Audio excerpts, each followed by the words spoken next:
What's up everybody, Matt Maran here for another weekly update. So there's lots of exciting news to go over here this week. We have Corvette, they've teased the new E-Ray version. We surprisingly have some news about a new Chevy Malibu, which is a big shock. Also some rumors on the new BMW 5 Series.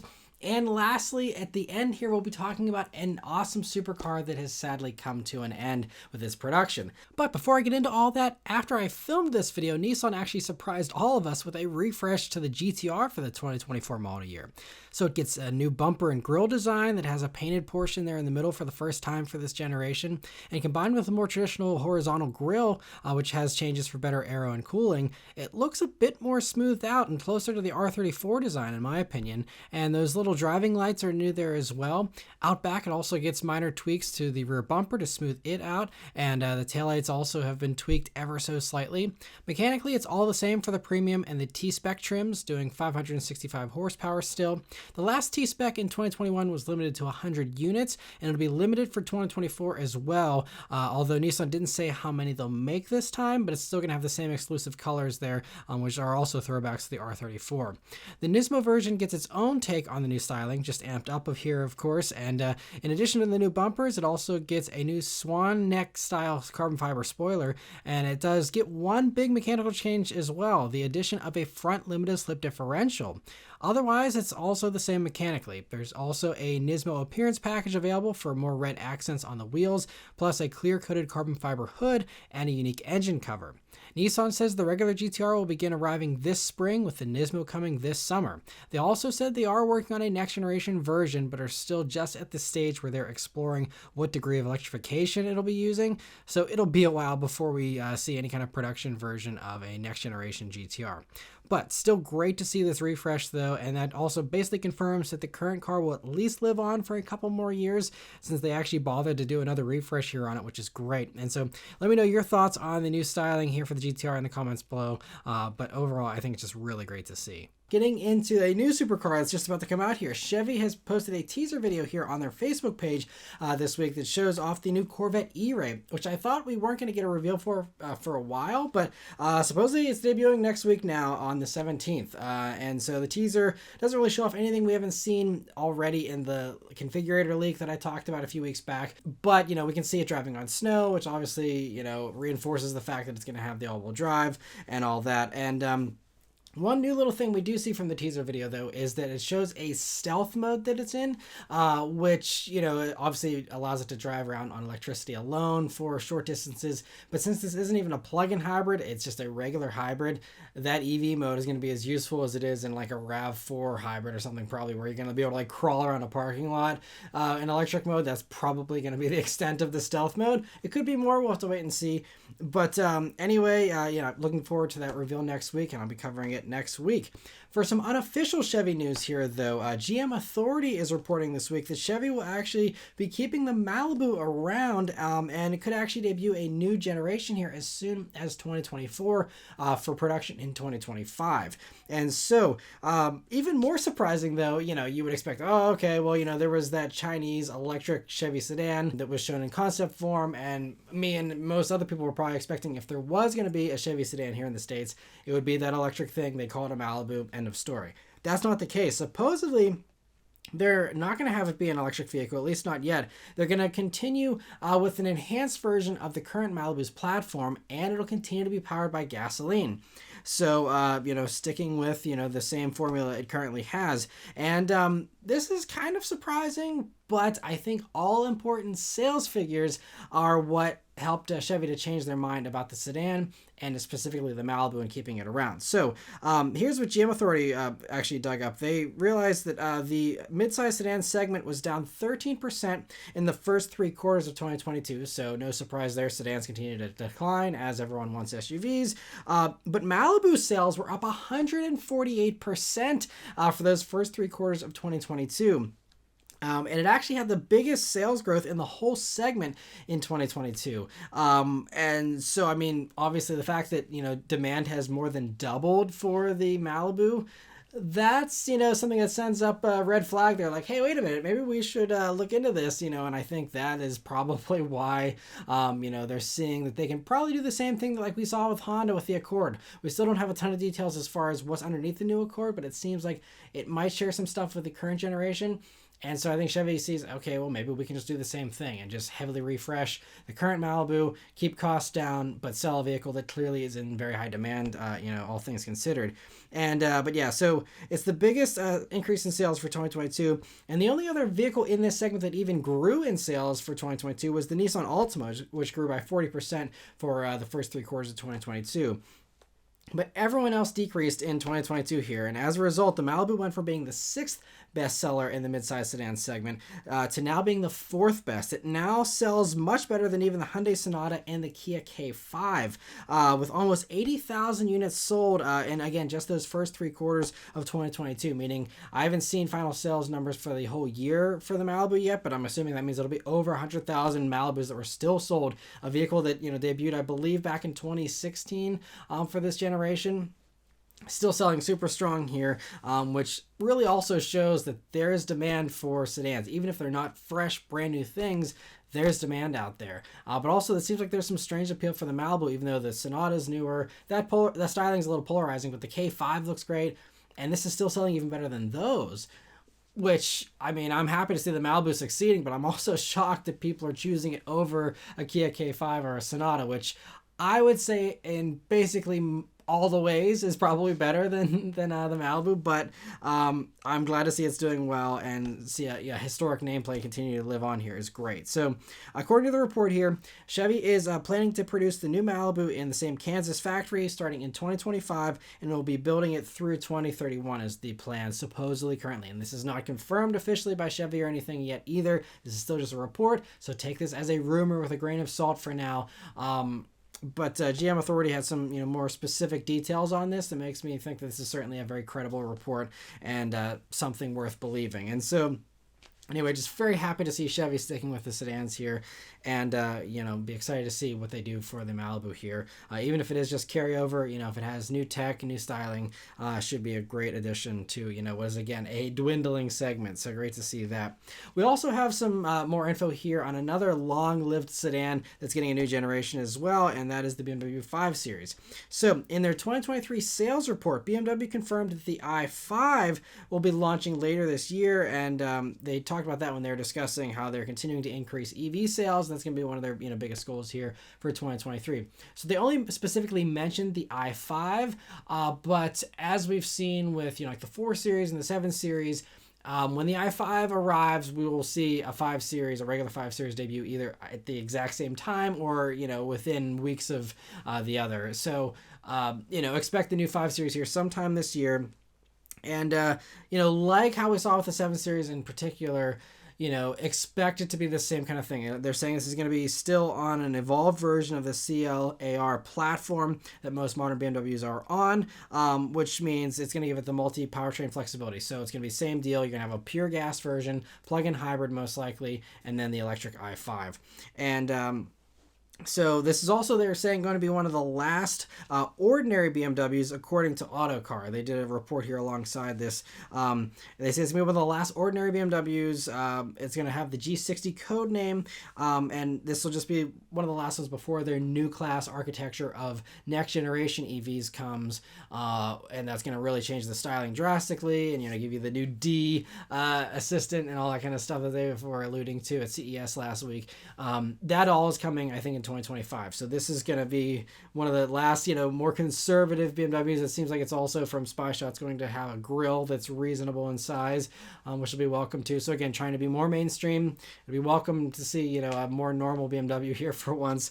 And so, yeah, that's about all we know as far as the styling goes here, aside from whatever you can guess from, spy pictures we've seen. But don't count on engines carrying over completely. So, there's the N63 version of the 4.4-liter twin-turbo V8 that's been around for a long time. That's currently used in the M550i. And Autocar suggests that that engine may not get the modifications necessary to be sold under the new Euro 7 emissions regulations coming in here soon. So they're suggesting that that motor is going to, go by the wayside. So chances are, if they are going to do a future M550i model, they will probably do something like what Mercedes-AMG has done, where you're going to have a smaller engine and an electric component to come in and give you some boost. It might not be a 4-cylinder, maybe they'll stick to a 6-cylinder or something, but the V8 will probably go away for that M550i if they even keep the M550i around at all. They could also just market like an M50i version of the i5 as kind of the spiritual successor to the M550i, and then for the regular 5 Series just offer the base 4-cylinder 530 version or whatever, and then plug-in hybrid 530e. And they could even just stick to just those. We'll have to wait and see what they end up doing with all that.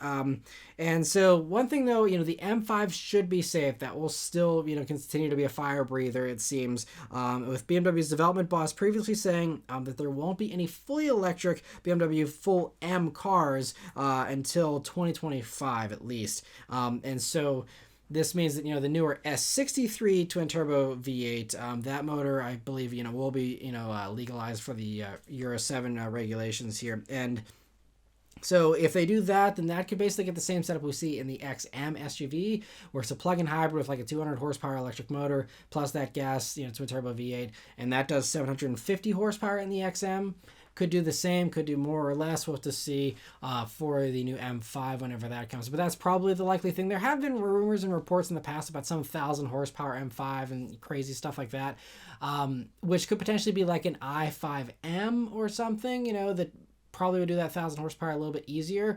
But again, we'll have to see. These are all just rumors, and like I said, a lot of this other stuff is just added in by Autocar here, so nothing official, aside from the fact we officially know a BMW i5 is debuting this year, and therefore the 5 Series as well. So we'll have to wait until later this year, whenever that does show up, to see if all this speculation is correct, but very interesting to hear all that. Speaking of Mercedes, though, German newspaper Handelsblatt reported this week that Mercedes may supposedly be dropping the EQ branding eventually as the next generation of EVs begin to arrive in late 2024. So, they put all this marketing money into this EQ brand, and it sounds like they're not going to maybe drop it immediately, but it is going to have a short lifespan, it seems.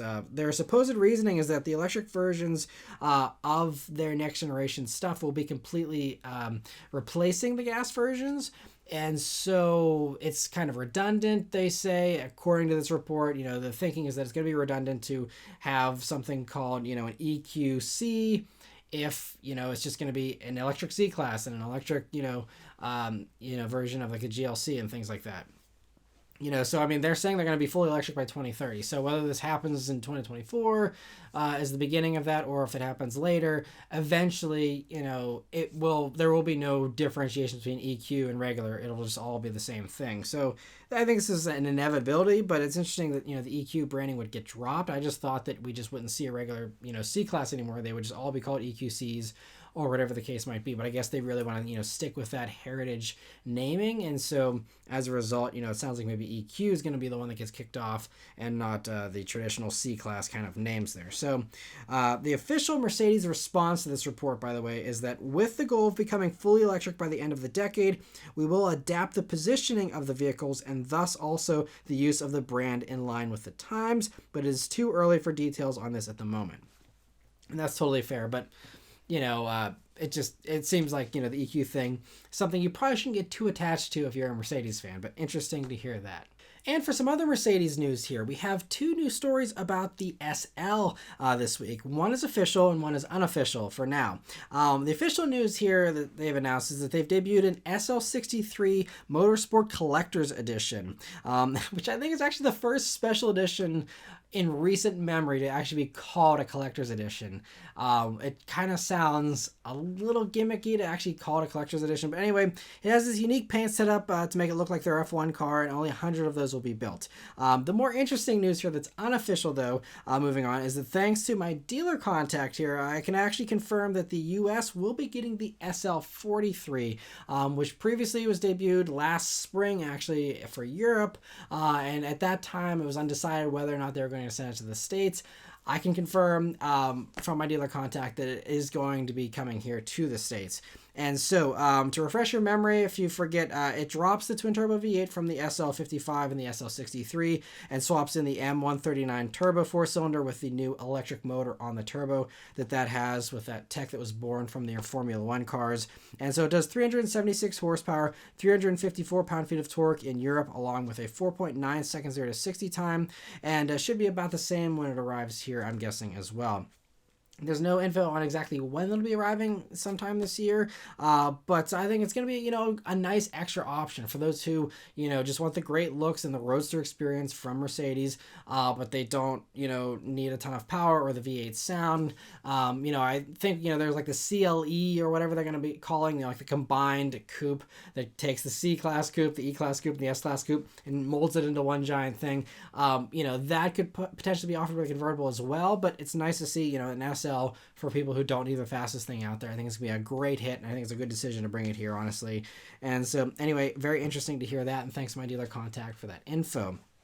Aston Martin has been busy here this past week. So in addition, there's a new teaser for the DBS 770 that I talked about last week, and they confirmed with the new teaser here this week that they're going to be revealing the DBS 770 next week, I think on the 18th. So that's going to be coming. I'll talk about that next week. That'll be a big car, especially for me personally. I'm excited for that one. But Aston Martin has also announced that it'll be celebrating its 110th anniversary this year. And with that, and the whole year's celebrations, which there'll be, celebrations at various auto shows and things, supposedly, they're also going to be including a launch of a new, strictly limited, exclusive Aston Martin model that will be unveiled later this year. My guess is it'll either be at the Goodwood Festival of Speed or Pebble Beach, or maybe both. But anyway, so in addition to that, they also added that at the end of their little press release here, that 2023 promises to be a monumental year as Aston Martin prepares to unleash the first of its highly anticipated next generation of sports cars, which will further enhance Aston Martin's focus on ultra luxury, high performance, and driving intensity. That model will most likely be the DB12, and there's actually a prototype just spied this week. The prototype basically looks like it's a DB11 with a new front end on it, and not much else. There's talks. I think back, 2022, there was some remarks from their CEO that they're going to get new infotainment systems and finally throw out the dated Mercedes stuff, and finally get good infotainment, good tech, and also some better driving dynamics for all these models as well. So we'll see if this prototype is really what we're getting and we're just getting a refreshed DB11 essentially for the DB12 or what. But I mean, they're calling these things next generation, which could be a generous term, but I'm kind of hoping for a little more than just a refreshed DB11. I mean, the fact they're keeping it around is great regardless. I'm especially keeping my fingers crossed they keep around that twin-turbo V12. If it is just a refreshed DB11, then there's certainly some hope there of that. It certainly seems like whatever they're going to come out with is not going to be electric. So that's, good news. We'll have some loud Aston Martins still. We do know electric stuff's coming, a little bit further down the road for them, but great to see, another gas thing here debuting. And we'll see what ends up happening with that model probably later this year, I'm guessing. But great to, see the DBS 770 here next week. Another car that debuted after I filmed this was the Mazda MX-30 REV, which actually brings back a rotary engine to the Mazda lineup for the first time since the RX-8 was discontinued back in 2012. But unfortunately, the engine is only there to charge the battery to help make it easier to live with this version of the MX-30 than the fully electric one that's only rated at 100 miles of range.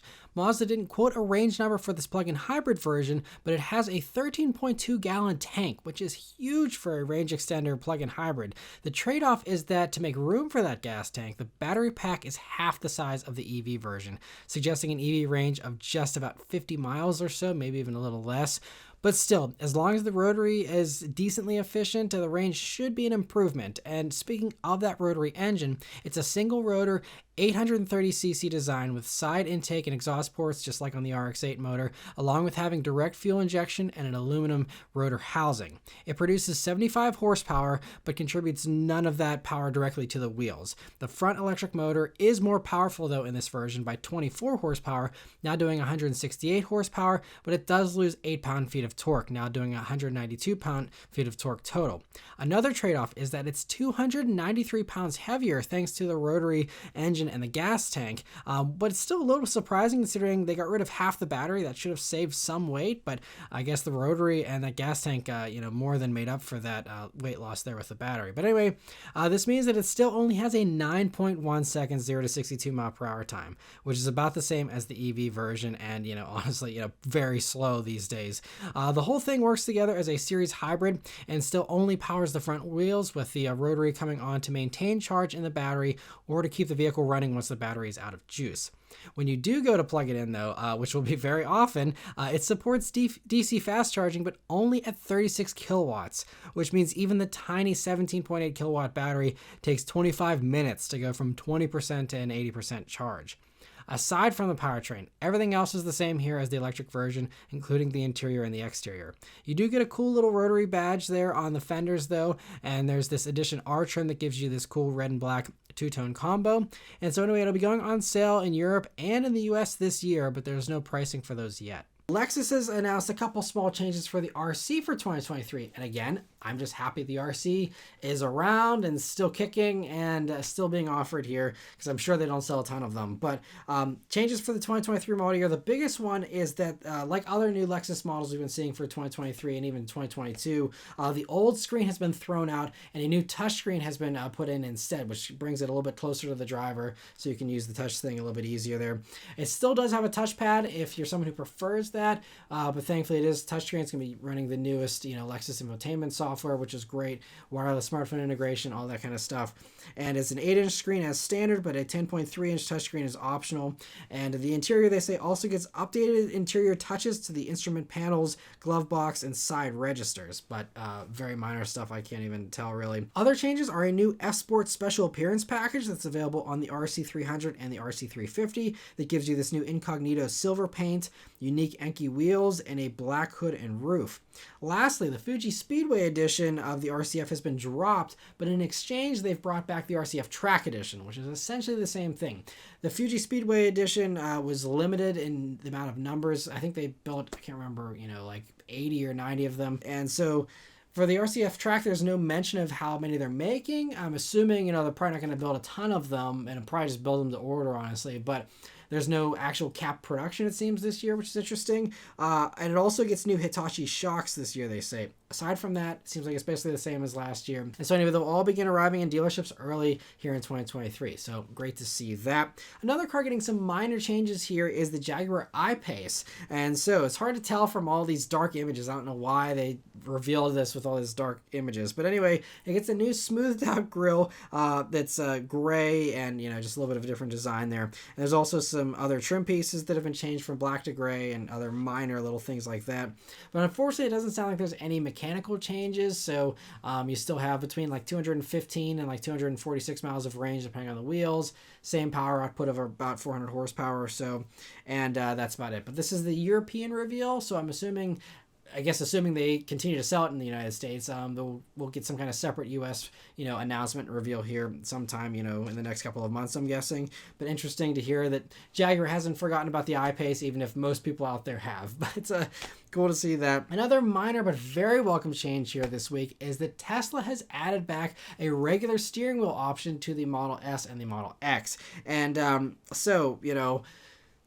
I think, there's obviously a lot of people that didn't like the yoke, but the yoke has been around for a good while now that I don't think that they were planning to offer a steering wheel again, except the fact that if you've been following news and stuff, Tesla sales have been dropping off from the highs they were once at.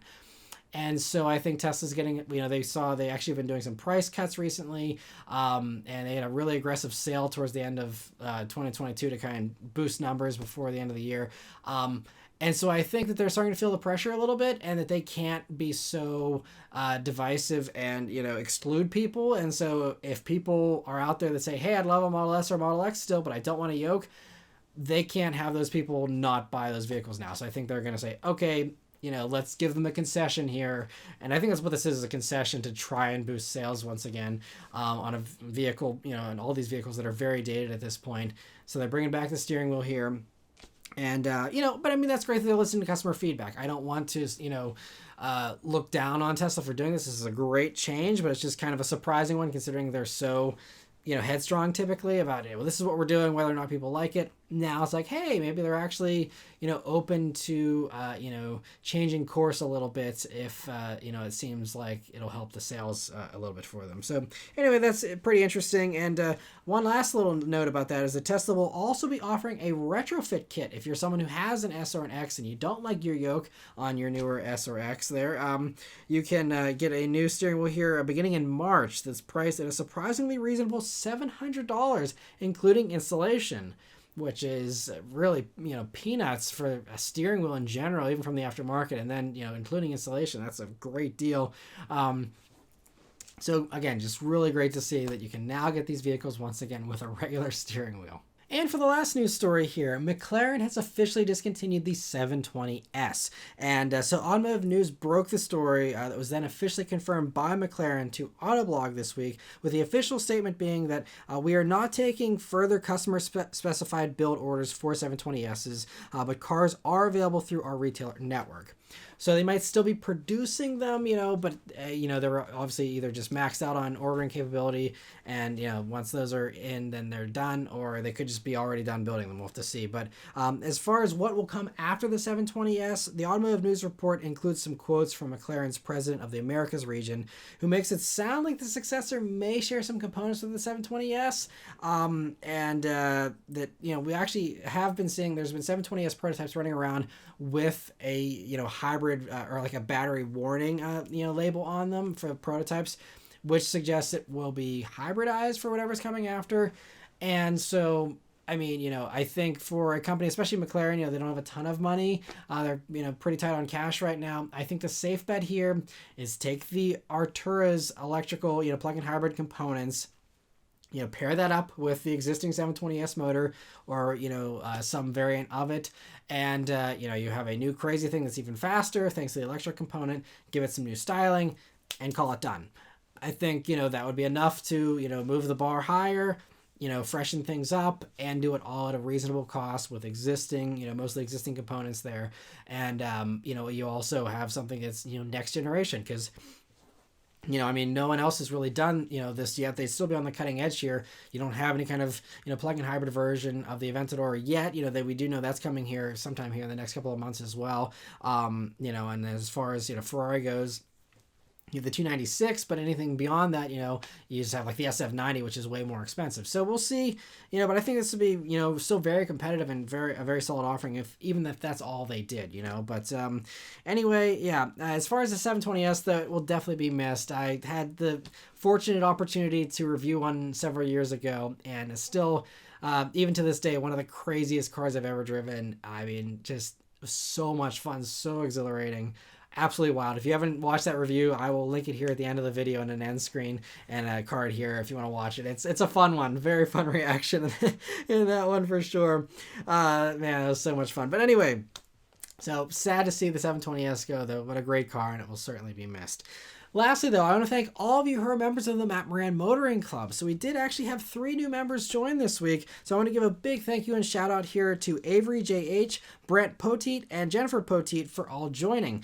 So I really appreciate the support from all 3 of you and from all the members. I really very much continue to appreciate the support here in the beginning of 2023. And I just hope you're enjoying the member perks so far. I will be doing another live stream here towards the end of this month, looking like the 29th potentially for the next live stream there, where members do get priority answering in those live streams. And for anyone else who would like to join, there's always join buttons here on the video page, on the channel page, and also a link in the description as well. But anyway, thank you all very much for watching. I'll see you on the next one. Take care.